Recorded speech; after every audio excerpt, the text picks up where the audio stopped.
É isso aí, o Morning Show, aqui nessa edição histórica, repercutindo o grande legado deixado por Jorge Mário Bergoglio, o eterno Papa Francisco. E é nesse sentido que a gente convoca o nosso próximo convidado aqui, pessoal, que é o Luciano Gomes dos Santos. Ele que é professor de Filosofia e de Teologia da Uniarnaldo, Centro Universitário de Belo Horizonte, para comentar a morte do Papa Francisco e o legado do Pontífice. Muito bom dia, professor. Obrigado pela presença.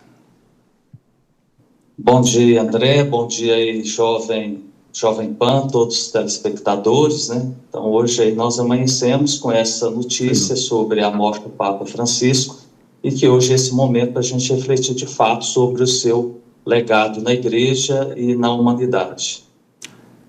Professor Luciano, olha, vaticanistas muito experientes costumam dizer que a lógica da sucessão segue normalmente a ideia de um Papa para fora e depois um Papa para dentro e assim sucessivamente. Muita gente se refere ao Bento XVI como um Papa mais focado nas questões internas, enquanto o Papa Francisco teria tido uma atuação mais pastoral, de pregação ali universal para fora. A sua expectativa, analisando os possíveis sucessores, é que siga essa lógica ou que haja talvez alguma quebra nesse sentido? Conta pra gente. André, o grande desafio é que, de fato, o Papa Bento XVI, ele pensou nessa recuperação da fé, nessa lógica interna ali da Igreja.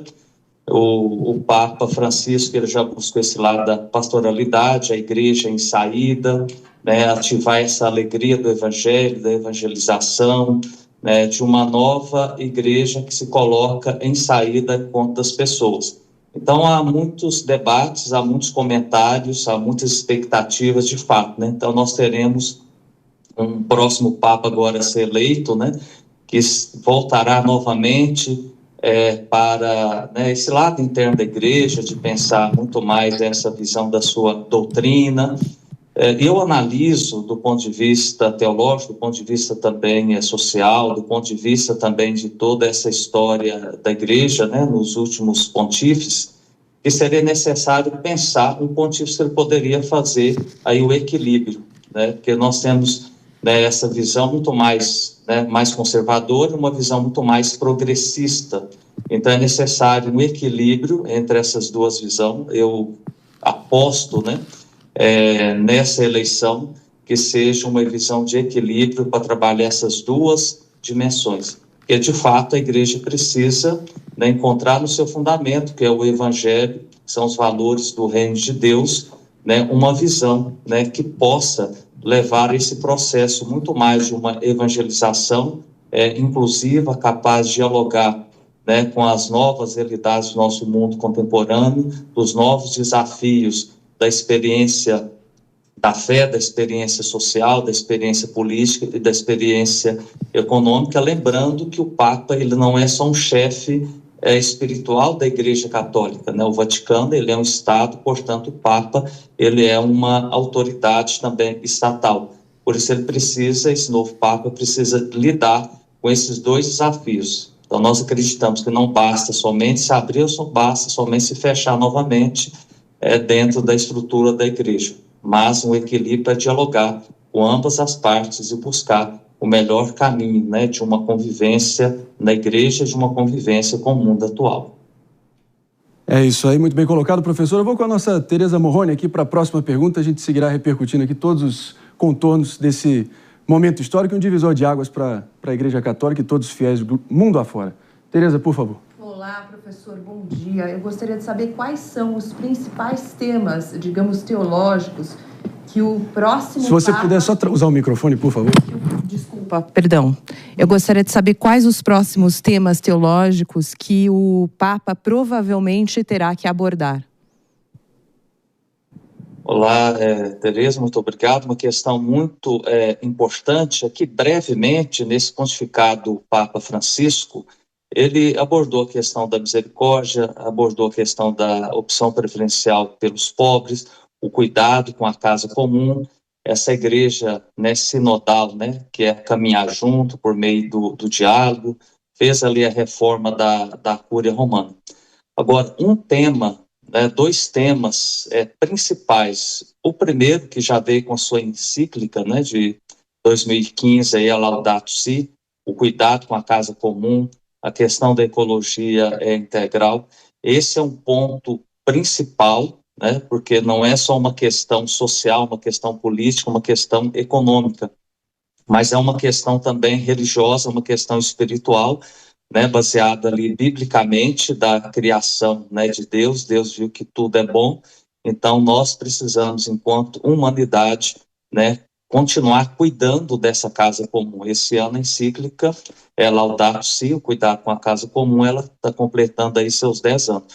Outro ponto é a questão da paz mundial, né, numa das falas, né, do Papa Francisco ontem, né, na sua bênção aí ao mundo, né, e ele fez questão de trazer essa bênção, em que ele solicitou essa paz imediata.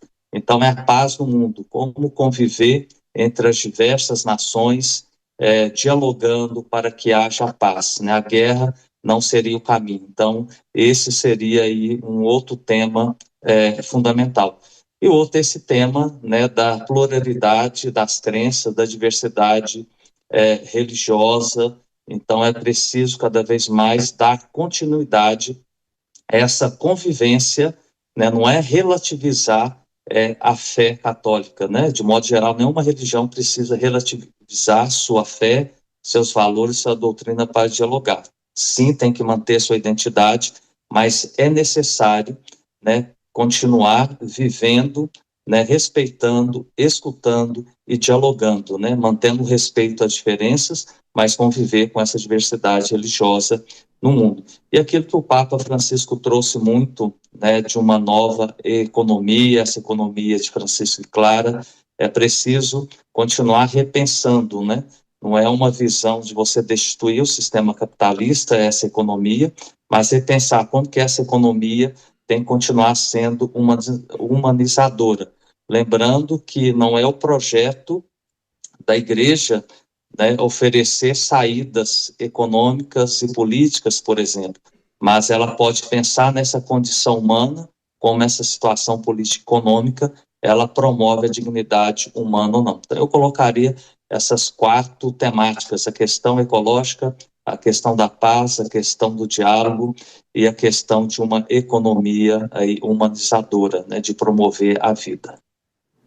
É muito bem colocado, professor. Inclusive, nós estávamos projetando imagens aqui do antecessor do Papa Francisco, o alemão mais conservador, o Joseph Ratzinger, conhecido como Bento XVI, que, inclusive, no conclave de 2005, o principal opositor dele nos bastidores era o próprio Papa Francisco, então Jorge Mário Bergoglio, que, num gesto de grandeza, de pragmatismo e de lidar muito bem, ter esse diálogo, lidar bem com as divergências, como você, professor, muito bem colocou, ele, para evitar qualquer impasse, ele teve a grandeza, a nobreza de espírito de pedir com que todos os seus apoiadores cerrassem fileira com o Bento XVI. Ele achou que depois dessa ele já era carta fora do baralho ali para o cardinalato romano.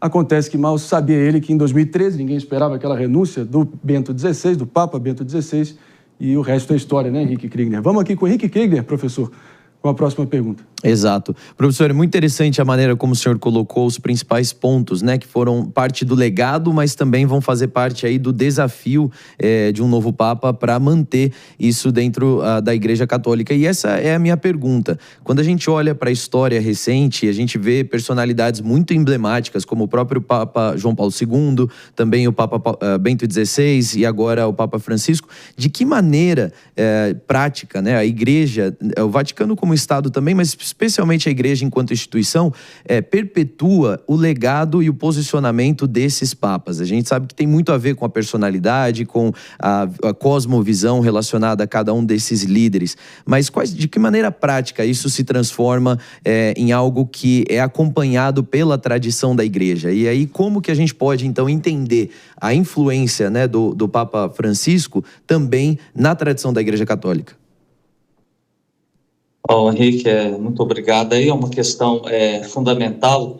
É lógico que o Papa, né, enquanto líder, ele é um ser humano que um dia sentiu esse chamado, né, que entrou para a vida da igreja e foi recebendo aí, né, o sacramento da ordem, e um dia ele foi eleito Papa. E o Papa, ele traz, né, além da sua identidade batismal, da sua experiência de fé, da sua experiência pastoral, ele traz uma identidade. mas também todo Papa, além de trazer, né, a sua identidade humana, a sua identidade pastoral, ele traz toda a tradição, né, dos papas anteriores, da própria tradição da igreja, no sentido aqui positivo, da tradição bíblica, dos santos padres, né, de todas as encíclicas aí também, né, escritas, né, e colocadas como orientação aí para, né, a igreja em si, o povo aí de Deus. Então, o próprio legado de Francisco, ele já é uma marca, né, sendo aí um dos líderes mais reconhecidos, respeitados, né, diante desta humanidade fragmentada por tantos desafios políticos, econômicos, sociais ou da própria fé. Então, esse legado, ele vai sendo constituído, né, uma marca por meio dos seus documentos, né, por meio das suas pregações, por meio das suas homilias, e principalmente, né, pelo gesto efetivo. Então, citando, né, de modo especial que o Papa Francisco, ele não só pregava, mas o Francisco, o Papa, ele fazia na prática, né, seja ali com os doentes, seja ali com os excluídos, seja ali com os pobres, né, e a Jornada Mundial dos Pobres também esse ano para a 9ª Jornada Mundial dos Pobres, né. Então, esse legado dele é um legado efetivo, é uma prática, é um exemplo. Então, todos os papas, né, que nos recentes, seja João Paulo II, seja aí o Bento XVI, né, e agora com Francisco, esse legado vai passando pela sua experiência, pela sua prática, pelas suas vivências, né. Então, sempre algo, né, vai sendo ali, né, constituído, vai sendo efetivado, né, como exemplo e como sinal também, né? Será que eu agora, enquanto Papa, devo seguir esse caminho, né, que meus antecessores, né, o que eles trouxeram, inspirados na Sagrada Escritura, na tradição da Igreja, né, são próprios, propício para o momento atual em que a Igreja, né, se encontra presente dentro desse mundo, diante de tantos desafios. Então, o legado ele passa por essas experiências, pela prática, pela fala também, e pelo escrito. É isso aí. Esse foi o professor Luciano Gomes dos Santos, professor de Filosofia e Teologia da Uniarnaldo, Centro Universitário lá em BH, nossa querida Belo Horizonte. Um abraço e a gente agradece demais aqui nessa edição histórica do Morning Show a sua presença, professor. Obrigado. Muito obrigado, André. Muito obrigado à Jovem Pan aí pela oportunidade.